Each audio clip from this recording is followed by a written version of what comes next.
Nehama Leibowitz was one of the most important Jewish Bible scholars and teachers of Tanakh in the 20th century.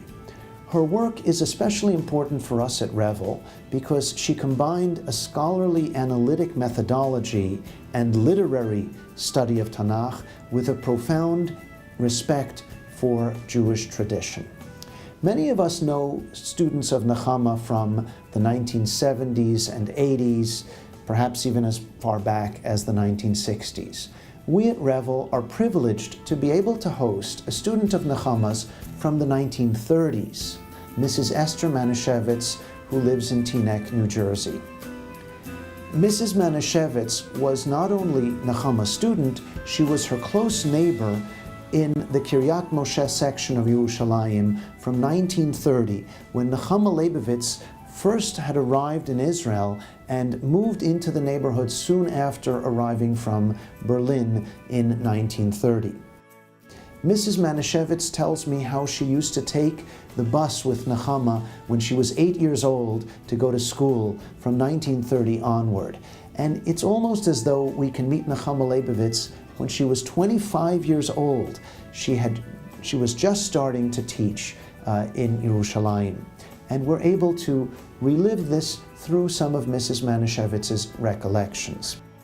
And Nehama Leibowitz was the teacher at the seminary for women. So she became my teacher. And we used to go to school every morning together. She always was looking at her papers. I was very close to her because I knew her since I was little, and she was close with the family.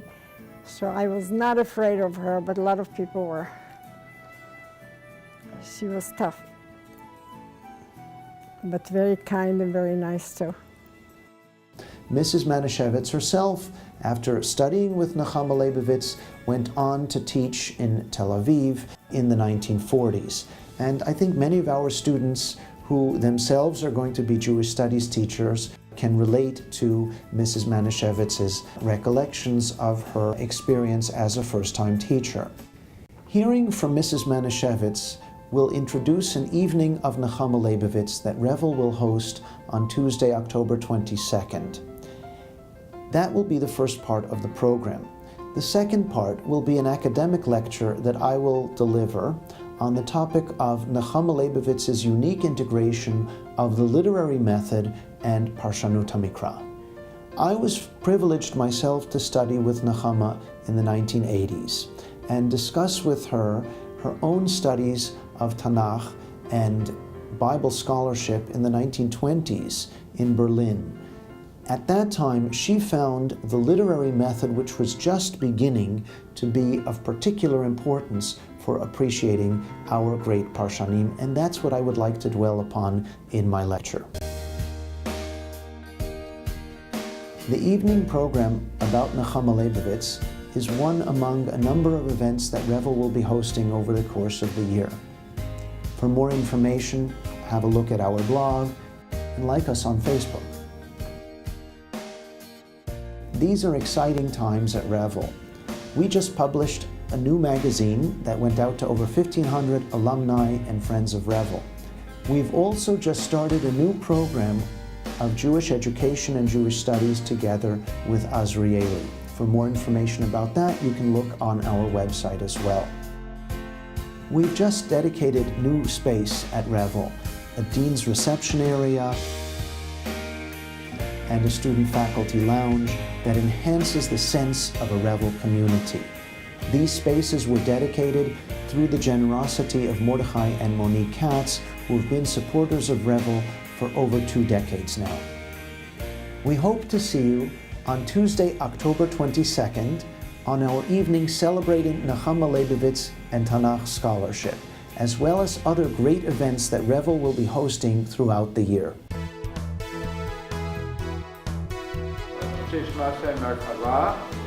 And then the third one is Epicurus, which the Rambam synthesis is an Aramaic word because philosophic language also went into Parshanut HaMikra.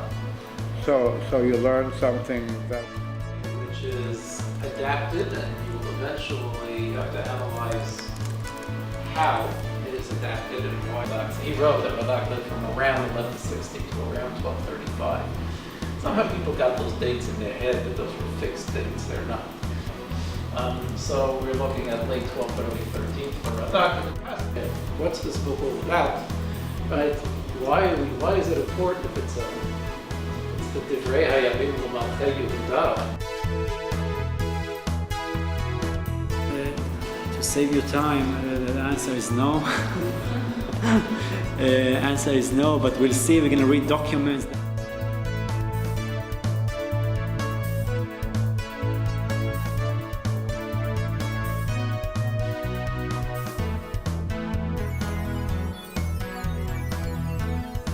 Was attempting to offer education, modern type education, Paris-oriented European education. At the same time, we know about missionary schools. What basis is there for the anger of this big nose? Incredible.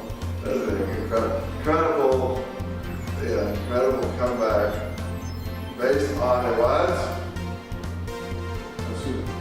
What? In the next week, 2 weeks. That's right. That's right. This week. Right. Chari.